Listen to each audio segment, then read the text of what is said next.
সুপ্রিয় দর্শক আসসালামু আলাইকুম। এই মুহূর্তে পাওয়া আবহাওয়া সর্বশেষ তরতাজা আপডেটে আপনাদের সবাইকে স্বাগতম। সুপ্রিয় দর্শক, আপনারা যারা নতুন ভিউয়ার্স আছেন আমাদের চ্যানেলটি সাবস্ক্রাইব করে দিবেন, সে সাথে কোন জেলা থেকে দেখছেন কমেন্ট করে জানাতে ভুলবেন না। সুপ্রিয় দর্শক, আজ 18 মে যদি সকাল 10টা উপগ্রহ চিত্রের দিকে তাকাই তাহলে আমরা দেখতে পারি যে বাংলাদেশে কিন্তু রংপুর, রাজশাহী, ঢাকা, চট্টগ্রাম, খুলনা, বরিশাল, সিলেট সহ সমস্ত বাংলাদেশে কিন্তু আংশিক মেঘাচ্ছন্ন থেকে ভারী মেঘাচ্ছন্নতা দেখা যাচ্ছে আকাশে। তবে বৃষ্টিপাত হওয়ার সম্ভাবনা রয়েছে কিন্তু কুমিল্লা, বরিশাল, খুলনা, চট্টগ্রাম এবং সিলেট, ময়মনসিংহে কিন্তু ভারী বৃষ্টিপাত হতে পারে। ভারী বৃষ্টিপাত হতে পারে কিন্তু কালাইতে এবং রাজশাহী। সে সাথে যদি আমরা দুপুর দুপুর শেষ হয়ে যদি বিকাল 3টার দিকে তাকায় তাহলে দেখতে পাবো যে রংপুর, রাজশাহীতে ভারী বৃষ্টিপাত এবং বজ্রসহ বৃষ্টিপাত হতে পারে। এছাড়া ঢাকায় কিন্তু আজকে ভারী বৃষ্টিপাত হতে পারে। সে সাথে কিন্তু খুলনা, বরিশাল, কুমিল্লা, চট্টগ্রাম এবং উপকূলীয় অঞ্চলে কিন্তু আজকে সারাদিন বৃষ্টিপাতের একটা পূর্বাভাস রয়েছে আমরা দেখতে পাচ্ছি। এছাড়া সন্ধ্যা 6টা নাগাদ যদি আমরা দেখি তাহলে বজ্রসহ বৃষ্টিপাত এবং ভারী বৃষ্টিপাত হওয়ার সম্ভাবনা দেখতে পাচ্ছি পাবনা, শিলকোপা এবং নগরপুরে। এছাড়া কিন্তু ভারতের পূর্ণিয়া এবং রাজশাহী সীমান্তবর্তী এলাকায় কিন্তু আকাশ মেঘাচ্ছন্ন থাকবে, সেখান থেকে বজ্র সহকারে বৃষ্টিপাত হতে পারে। রংপুর আকাশ মেঘাচ্ছন্ন থাকবে, সিলেটের আকাশ মেঘাচ্ছন্ন থাকবে। এছাড়াও আমরা বৃষ্টিপাত দেখতে পাচ্ছি কুমিল্লা, বরিশাল, খুলনা এবং চট্টগ্রামে কিছু কিছু জায়গায় কিন্তু বৃষ্টিপাত হবে এবং সাথে দমকা হাওয়া।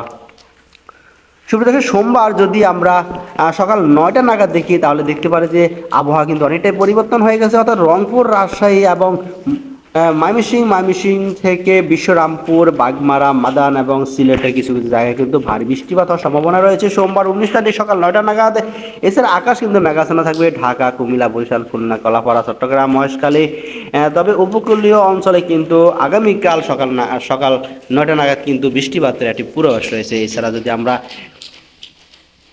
যদি আমরা সোমবার অর্থাৎ আগামীকাল সোমবার যদি বিকাল 4টা নাগাদ দেখি তাহলে দেখতে পাচ্ছি যে রংপুর আকাশ মেঘাচ্ছন্ন থাকবে, রাজশাহীর আকাশে কিছুটা আকাশ মেঘাচ্ছন্ন দেখা যাচ্ছে উপগ্রহ চিত্র থেকে। এছাড়া দেখতে পাচ্ছি আমরা ময়মনসিংহ, বরিশালে কিন্তু ভারী বৃষ্টিপাত হওয়ার সম্ভাবনা রয়েছে। এছাড়া দমকা হাওয়া বইতে পারে মাদারীপুর, ফরিদগঞ্জ, মতিহার, সেনবাগ, খাগড়াছড়ি এবং চট্টগ্রাম উপকূলীয় অঞ্চল কিন্তু আগামীকাল বিকাল 4টা নাগাদ কিন্তু আমরা দেখতে পাচ্ছি একটি দমকা হাওয়ার পূর্বাভাস রয়েছে। এছাড়াও যদি রাত 10টা নাগাদ দেখি, 10টা নাগাদে কিন্তু রাত 10টা নাগাদ যদি আমরা তাকাই তাহলে দেখতে যে রংপুরে কিন্তু আকাশ মেঘাচ্ছন্ন থাকবে, সেখান থেকে বৃষ্টিপাত হওয়ার সম্ভাবনা রয়েছে। তবে রাজশাহী, মেহেরপুরে কিন্তু বজ্র সহকারে বৃষ্টিপাত এবং সিংড়া, পাবনা, সিরাজগঞ্জ এই জায়গাগুলোতে কিন্তু অনেক বেশি বজ্রপাত হতে পারে। তাই এই সমস্ত এলাকার মানুষগুলো কিন্তু সতর্ক থাকতে হবে। সে সাথে কিন্তু আমরা দেখতে পাচ্ছি কাপাসিয়া, ফরিদপুর, শৈলকুপা, নগরপুরে কিন্তু আকাশ মেঘাচ্ছন্ন থাকবে, দমকা হাওয়া বইতে পারে। এছাড়া কুমিল্লা কিছু কিছু জায়গায় কিন্তু আকাশ মেঘাচ্ছন্ন থাকবে। এছাড়া আমরা দেখতে পাচ্ছি যে ফটিকছড়ি, চট্টগ্রাম এই সমস্ত জায়গায় কিন্তু আকাশে ঘন কালো মেঘাচ্ছন্ন থাকবে। তবে দক্ষিণ বঙ্গোপসাগরে কিন্তু একটি ভারী মেঘমালা দেখাতে পাচ্ছি, সেটা কিন্তু জলীয়বাষ্প বাংলাদেশের দিকে দাবিত হচ্ছে, যে কারণে আবহাওয়া অনেক বেশি পরিবর্তন হচ্ছে। সুপ্রিয় দর্শক, যদি আমরা মঙ্গলবারের দিকে একটু তাকাই, মঙ্গলবার রাত 3টা নাগাদ যদি আমরা দেখি আমরা দেখতে পাচ্ছি যে বাংলাদেশের রংপুর বিভাগ এবং ভারতের পূর্ণিয়া, সে সাথে আমরা যদি ভারতের ওইদিকে দেখি গোলপাড়া, তোরা এই জায়গাটার ভিতরে কিন্তু আকাশ ভারী ঘন কালো মেঘাচ্ছন্ন থাকবে।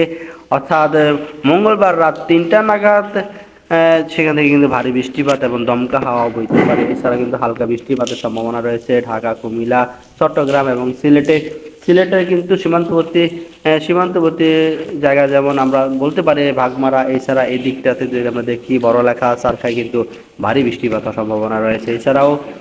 এছাড়া কিন্তু অন্যান্য জায়গাতে আকাশ মেঘাচ্ছন্ন থাকবে, তবে মেঘমুক্ত থাকবে কিন্তু খুলনা, বরিশালের কিছু অংশ এবং মেহেরপুরে।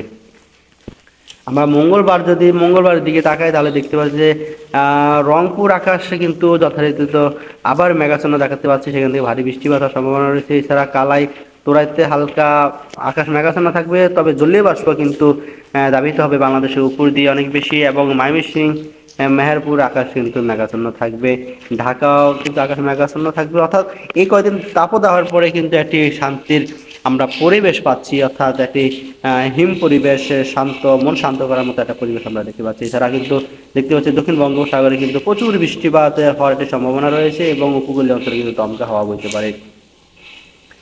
আমরা মঙ্গলবার বিকাল 4টা নাগাদ যদি দেখি তাহলে দেখতে পারবো বাংলাদেশের প্রায় অধিকাংশ জায়গায়, অর্থাৎ রংপুর, রাজশাহী, ঢাকা, চট্টগ্রাম, খুলনা, বরিশাল, সিলেট সব জায়গায় কিন্তু আকাশ মেঘাচ্ছন্ন থাকবে এবং একযোগে সারা বাংলাদেশে কিন্তু দমকা হাওয়া এবং বৃষ্টিপাতের একটা সম্ভাবনা রয়েছে। সুপ্রিয় দর্শক, এর সাথে আরেকটি আপডেট জানিয়ে রাখি, আগামী 22 থেকে 28শে মের মধ্যে কিন্তু দক্ষিণ বঙ্গোপসাগরে একটি ঘূর্ণিঝড় তৈরি হতে যাচ্ছে, যার নাম হচ্ছে শক্তি। এটি কিন্তু আঘাত আনবে ভারতের উড়িষ্যা এবং বাংলাদেশের চট্টগ্রাম এবং খুলনা উপকূলীয় অঞ্চলে।